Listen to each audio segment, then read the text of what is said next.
BFM Business, les décodeurs de l'écho, Fabrice Lundi. Oui, faut-il toucher aux allocs? Oui, on est en plein débat, vous le savez, on vient d'en parler dans les infos il y a quelques instants, le rapport Fragonard contre lequel une grande partie du Haut Conseil de la famille finalement s'est liguée. Non, il ne faut pas toucher aux allocations familiales. Il ne faut pas donc conditionner le versement des allocations familiales aux revenus. Donc l'idée en effet, ça serait de rogner les allocations familiales des plus aisés. Voilà ce que préconise Bertrand Fragonard, voilà ce que préconisait François Hollande, qu'on entendait tout à l'heure dans le reportage de Jean-Baptiste Huet. Plusieurs réactions. Alors, Mathias de Grenoble, apparemment cadre supérieur, qui nous dit non, il n'est pas question donc de toucher aux allocations familiales. Il a 4 enfants. On a également une remarque de Thibaut de Courbevoie. Il ne faut pas y toucher. De là à dire que c'est un facteur explicatif de la conception du 3e enfant, c'est une hérésie, nous dit-il. Monsieur Delannoy, Jean-Yves Delannoy, représentant donc de la CGC, en charge du dossier famille, vous siégez au Haut Conseil de la famille. On va parler dans un instant des allocations familiales, le système actuel et ce sur quoi on pourrait évoluer, ce qu'on pourrait toucher. Est-ce que vous nous dites que les allocations familiales, c'est un élément parmi d'autres de la politique familiale, hein ? Tout à fait. La politique familiale, c'est d'abord aider les familles dans leur vie quotidienne, c'est l'accueil des jeunes enfants en crèche, c'est les assistantes maternelles et puis, surtout depuis quelques années, c'est développer la solidarité envers les publics les plus vulnérables, c'est l'allocation logement et ça ne touche pas la famille, c'est le RSA. Donc là, le déficit de 2 milliards qui était évoqué tout à l'heure, c'est la branche famille, c'est pas les allocations familiales. 2 milliards sur 58 milliards d'allocations en 2013 à peu près. Un budget de 70 milliards pour la caisse, pour la CNAF. Alors oui, Rodolphe Bonas, à la tête du cabinet CACOM, spécialiste de la distribution. Et de la consommation, en l'occurrence ici.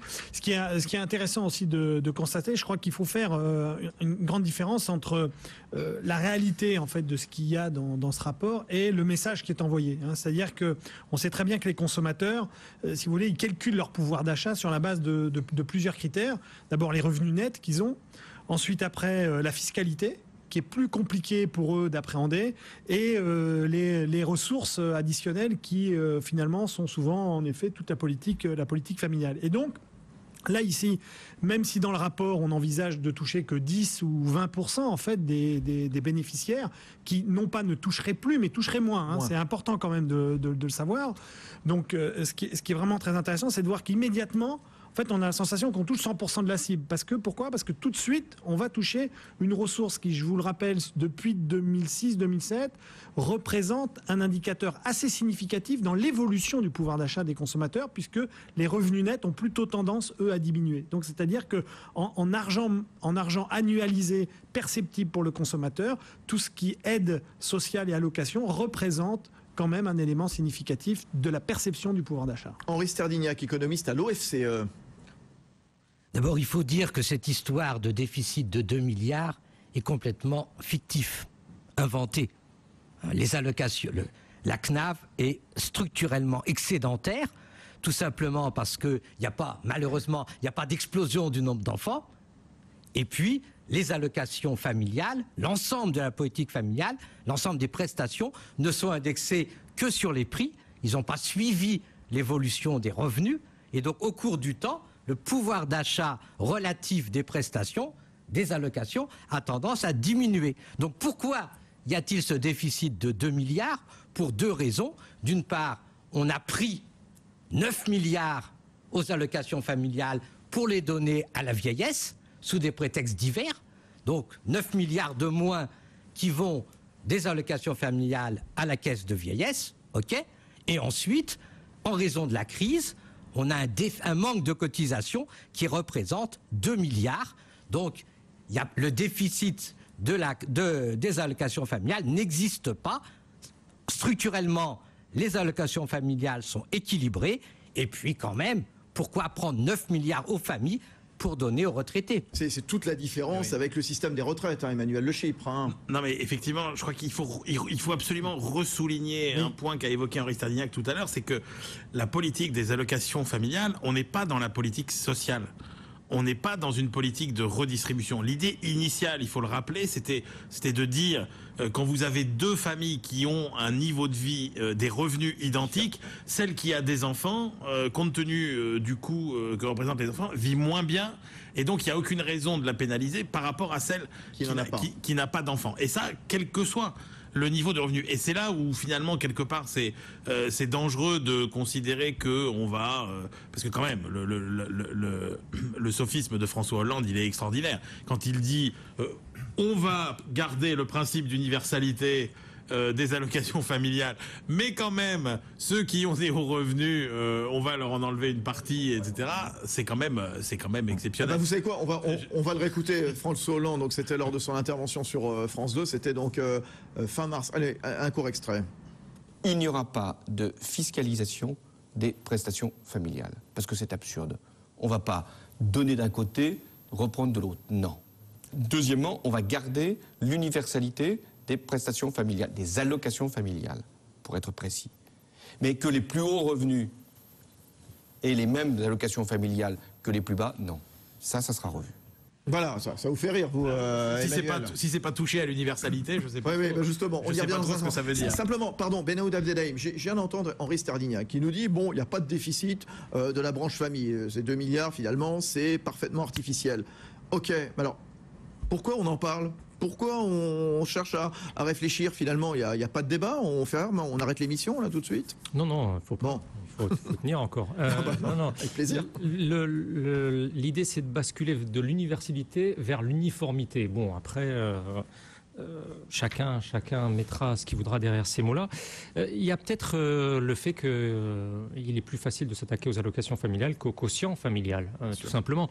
C'est le Conseil des prélèvements obligatoires qui, c'était en mai 2011, a montré que 10% des familles les plus riches de France bénéficient en gros de près de la moitié de l'avantage fiscal que représente le quotient familial. Et ces gens, ils payent quelle proportion de l'impôt sur le revenu? Mais question d'Henri Sterdignac. Et donc dans ce cas, au lieu de s'attaquer à l'avantage, à l'avantage que représente l'allocation familiale, le quotient familial, on s'attaque aux allocations familiales. Bon, le rapport, il en parle un tout petit peu quand même. Il a étudié dans le domaine fiscal la possibilité de durcir le quotient familial en le baissant de 2000 à 1750, voire 1500 euros. Toujours, avant qu'on aborde la question des allocations familiales, parce que c'est la question qu'on se pose ce soir, faut-il toucher aux allocs, Jean-Yves Delannoy? Il n'y aurait pas de déficit dans la branche famille, 2 milliards, ou alors un déficit qui va disparaître automatiquement donc d'ici quelques temps. Bon, très bien. Pourquoi on se fait autant mal au cerveau finalement? Alors, quelques compléments. Tout d'abord, dire que jusqu'au 31 décembre 2011, le déficit de la branche a été repris par la CADES et qu'une décision gouvernementale fait que notre déficit 2012 ne sera pas repris par la caisse d'amortissement de la dette sociale. Donc ça, c'est déjà un premier point, un complément des 9 milliards. Et vous avez évoqué le quotient familial. Je crois que ce qui est important à titre pédagogique, les allocations, c'est une dépense. Le quotient familial, c'est une recette. Et donc, je pense qu'on pourra aborder successivement les allocations qui sont une dépense. Et donc, sur les allocations, on est en plein accord avec vos deux auditeurs de tout à l'heure. La CFE-CGC défend bien sûr l'universalité. Et le mot modulation qui est sorti au cours du débat et qui fait rire aussi Emmanuel Chypre, c'est effectivement une surprise pour nous, puisqu'on parlait de suppression et maintenant on a inventé le mot modulation. On ne parle plus de familles riches, mais de familles plus aisées. Et bien entendu, vous avez noté l'opposition dans la vie. Alors, je vous rappelle. Donc vous faisiez partie, la CGC fait partie de ceux qui sont prononcés contre justement cette modulation, cette attribution sous condition de ressources. Alors, pas nombreux. Le Haut Conseil de la famille fonctionne par consensus, et donc, si le rapport reflète les débats, il y a consensus. Seules deux organisations, dont la CFE-CGC, se sont désolidarisées de cet avis, parce que, et nous sommes en phase, et nous sommes contents des deux premiers auditeurs, nous sommes attachés à l'universalité, il n'y a pas lieu de moduler les allocations familiales. D'ailleurs, continuez vos remarques tout de suite, les décodeurs de l'écho @bfmbusiness.fr, le compte Twitter Décodeur Écho, comme l'ont fait Mathias, comme l'a fait également Thibault. Allez, Bernard Tepper, donc qui représente l'Union des familles laïques, l'UFAL. Oui, ce qu'il faut comprendre, ce qui se passe, c'est que la modulation ou la mise sous condition de ressources d'allocation familiale, c'est pas quelque chose de nouveau. C'est pas la première fois qu'on nous fait cette proposition. Cette proposition... Jospin l'avait faite, par exemple. Hein. Voilà. Ça n'a pas duré longtemps. Hein. Jospin l'avait faite et a même fait voter la loi. Il est revenu effectivement derrière. Ça recommence.